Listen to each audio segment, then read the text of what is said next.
नमस्ते दोस्तों, स्वागत है आपका इंग्लिश विद शिविका चैनल पर। आज की इस वीडियो में हम सीखेंगे आर्टिकल्स ए, एन और द। आर्टिकल्स इंग्लिश ग्रामर का बहुत इंपॉर्टेंट हिस्सा है, लेकिन कई लोगों को इनके सही यूज में कंफ्यूजन होता है। इस लेसन में हम सीखेंगे कब ए यूज होता है, कब एन यूज होता है और कब द यूज होता है, वो भी आसान रूल्स और एडवांस्ड एग्जाम्पल्स के साथ, ताकि आप बिना गलती के सही सेंटेंसेस बना सकें और कॉन्फिडेंटली इंग्लिश बोल सकें। तो चलिए शुरू करते हैं आज का articles lesson.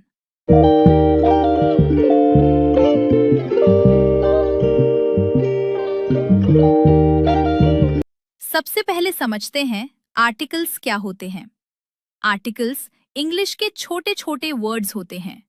A, N, the ये नाउन के पहले यूज होते हैं और हमें बताते हैं कि हम किसी चीज के बारे में जनरल बात कर रहे हैं या स्पेसिफिक। जब हम किसी चीज के बारे में पहली बार बात करते हैं तो ए या एन यूज करते हैं, और जब हम किसी खास चीज की बात करते हैं तो द यूज करते हैं। अब बात करते हैं ए और एन की। ए और एन का मतलब होता है एक। अगर वर्ड की साउंड कॉन्सोनेंट है तो ए लगेगा। अगर वर्ड की साउंड वावल है तो एन लगेगा। वावल्स होते हैं ए, ई, आई, ओ, यू। अब कुछ बेसिक एग्जाम्पल्स देखते हैं। वह एक लड़का है, ही इज अ बॉय। मेरे पास एक कार है, आई हैव अ कार। अब कुछ एडवांस्ड एग्जाम्पल्स देखते हैं।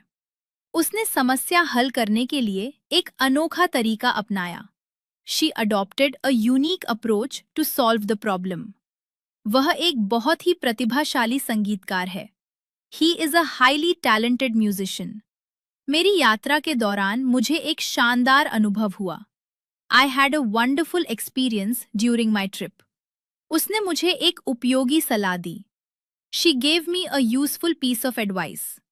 उसने पिछले हफ्ते एक बिल्कुल नई कार खरीदी। He bought a brand new car last week. अब बात करते हैं एन की। मैंने एक सेब खाया। I ate an apple. वह एक इंजीनियर है। She is an engineer. अब एडवांस्ड एग्जाम्पल्स। वह एक बुद्धिमान और मेहनती छात्रा है। She is an intelligent and hard-working student. उसने मीटिंग में एक बेहतरीन प्रस्तुति दी। He made an excellent presentation in the meeting.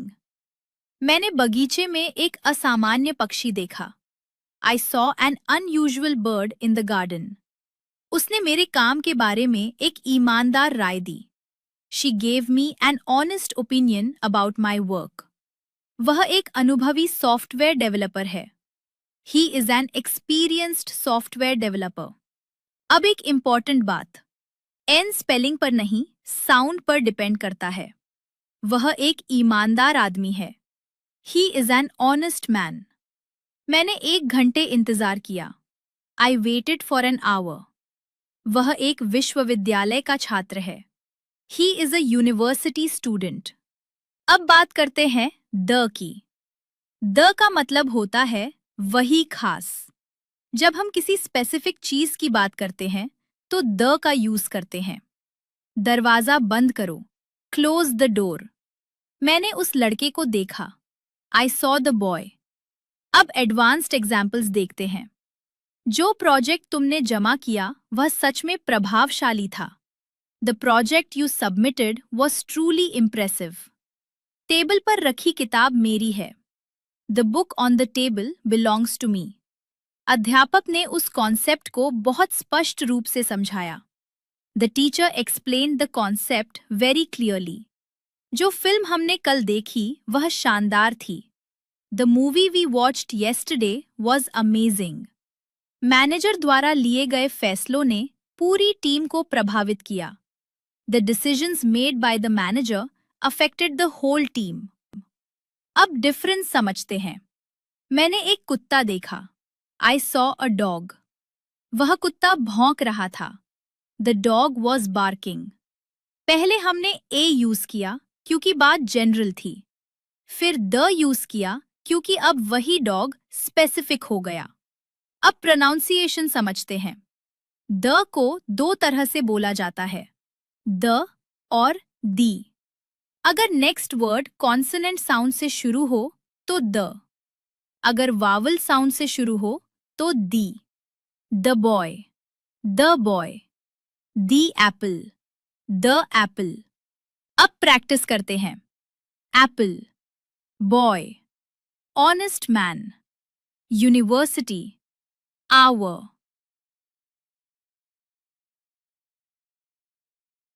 Answers: an apple, a boy, an honest man, a university, an hour। अब एक क्वेश्चन आपके लिए। 1 रुपी नोट, यहाँ क्या आएगा, ए या एन? तो दोस्तों, आज की इस वीडियो में आपने आर्टिकल्स ए, एन और द का सही इस्तेमाल सीखा। अब आप आसानी से समझ सकते हैं कि कहाँ कौन सा आर्टिकल यूज करना है। इन रूल्स और एग्जाम्पल्स को अच्छे से प्रैक्टिस कीजिए ताकि आपकी ग्रामर और स्पीकिंग दोनों बेहतर हो सकें।